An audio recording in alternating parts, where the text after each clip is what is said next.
Hello and welcome back to Four Aces Farms. Today we are going to be taking a look at CRP and what that is and how it's planted, kind of explain some things with that. And I'm going to talk a little bit about the last video and some of the comments and questions we had regarding that. So yeah, stick around, we're going to be showing all that and we'll see you here in a sec.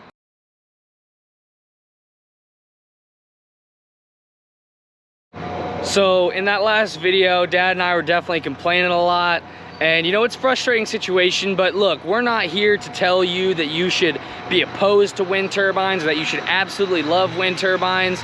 We went ahead and we signed into them, so we're locked in. What we want to do with this channel is to just show you guys what it's like to farm around them and some of the good and the bad things about it. There's going to be ups and downs, and look, we're not mad at any workers specifically. Those guys are hard working blue collar men on the road. We're not mad at them. We just want to see our land treated the right way, the way that we would treat it. And so we're just trying to make our truths known and make people aware how we feel, and that's really what we're after here. We're not trying to persuade anybody one way or the other. So back to CRP. CRP is not something we plant technically, we drill it. So behind me here we have our drill, and I'm going to be running this tractor right here, the 8360R. And our drill here, it's kind of an interesting little device, not the best tool, but it does its job. So it has these tubes coming down from here. This is where kind of you put in your specialty seeds. So if we're going to plant like sorghum or even sunflowers with this, it goes in this top bit here and it feeds down through these tubes into where it drills it into the ground. So when I look back, this thing right here tells me how full I am.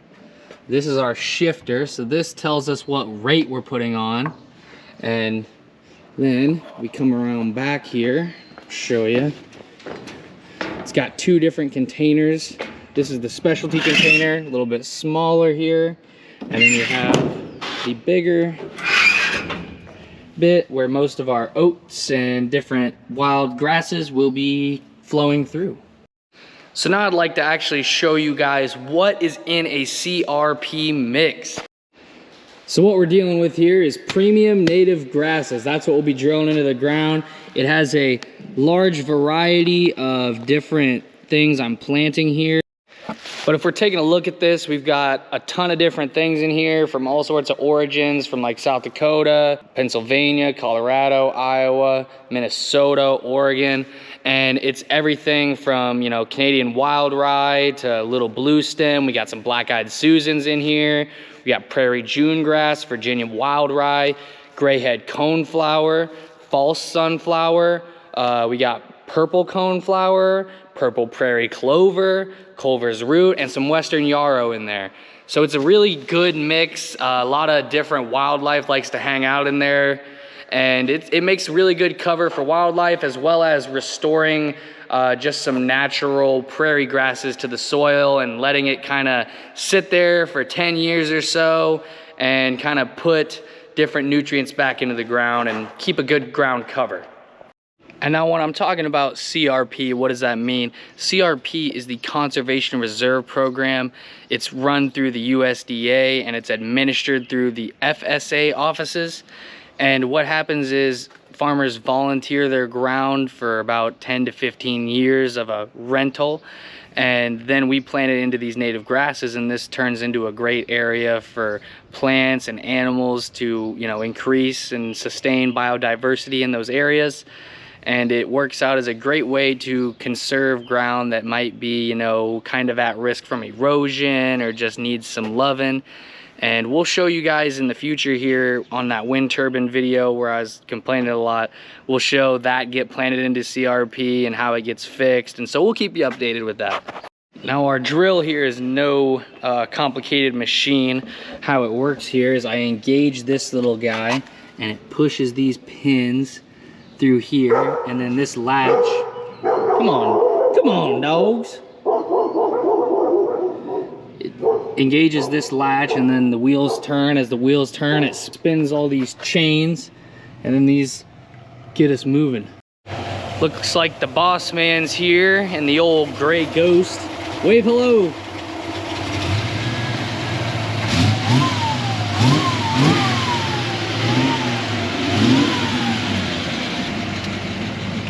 Got that wood in the back, looking real nice. How's it going, Mom? Hi, I'm doing awesome.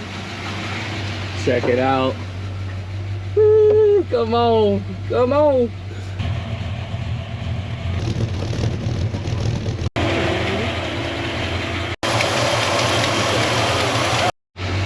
Didn't know we were getting a tour of the 67 today, but look at that. Old school cool, right? 4 Aces Farms, baby. Now, have you told them the story? No, I have not. You got something to say about it? Oh, yes. So this truck was Doug's original truck that he got when he could get a license. And when he was done with it, and he sold it to his uncle, who sold it to another uncle. And so it's been through the family. Well, then it kind of got in disarray. It didn't work anymore. So the last uncle parked it against a tree and left it there. And Doug bought it back from that uncle. There was a tree growing up through the middle of it. It didn't even run, and we've restored it to its former glory. Now it's time for a wash. Now I was a little bit curious, and so I started doing a little bit of research on USDA's website, and they claim the CRP program has prevented more than 9 billion tons of soil from eroding, enough soil to fill up 600 million dump trucks. It's reduced nitrogen and phosphorus runoff relative to annually tilled cropland by 95 and 85% respectively. It's been sequestered an annual average of 49 million tons of greenhouse gases, equal to taking 9 million cars off the road. It's created more than 3 million acres of restored wetlands while protecting more than 175,000 stream miles with riparian forest and grass buffers, enough to go around the world 7 times.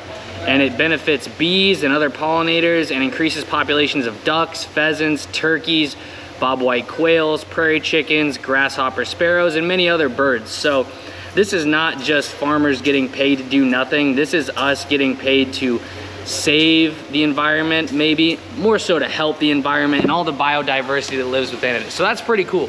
And also in 2020, it was actually the CRP program's 35th anniversary, so that's really neat.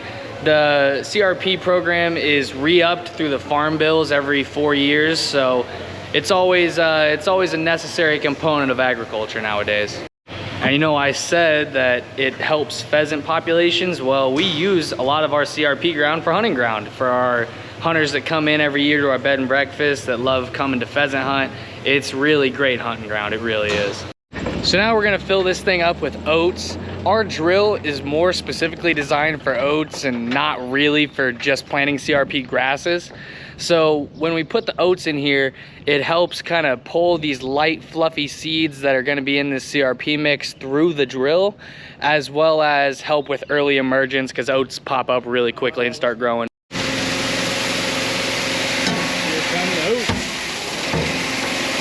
Now we're gonna put the bags of CRP in, trusty knife, get it open.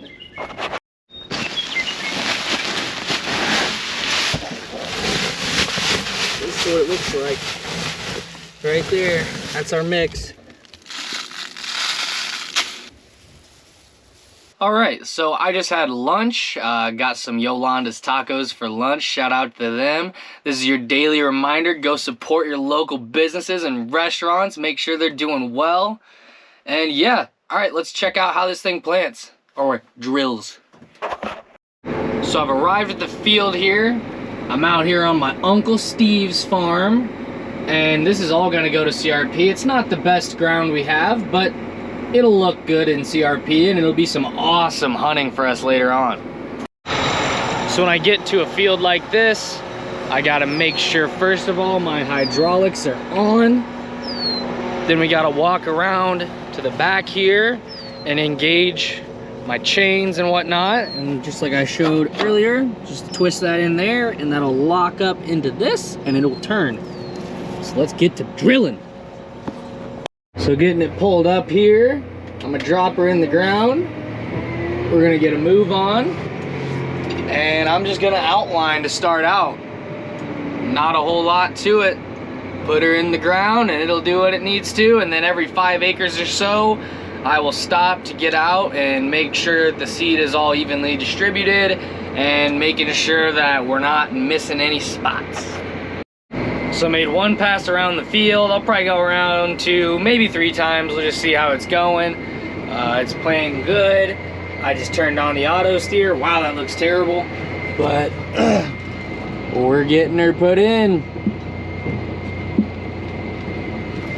It's really not that exciting. The more exciting part is just explaining it and some of the benefits to what CRP provides to, you know, wildlife and plants and animals and everything.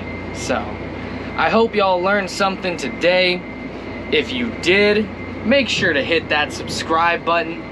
About 90% of the people viewing my videos right now are not subscribed, meaning if you like watching a young farm boy like me get some work done as well as explain things that happen on our farm, hit that subscribe button and stick around. We're gonna be doing this for a while. Also, do not forget to hit that like button. Leave us a comment. Tell me what you liked, what you think about CRP programs. Let me know what you'd like to see in some future videos. Tell me what you had for lunch today. Now, I'll try to respond to as many comments as I can if I can provide some input. And yeah, I'd like to get engaged with my viewers, and I hope to see you in the next one. Oh yeah, and one more thing before I go here. Friday, I got a drone coming in. So we'll get some sweet agricultural drone footage coming up for you guys, and we'll take a look at that later on. We'll see you later.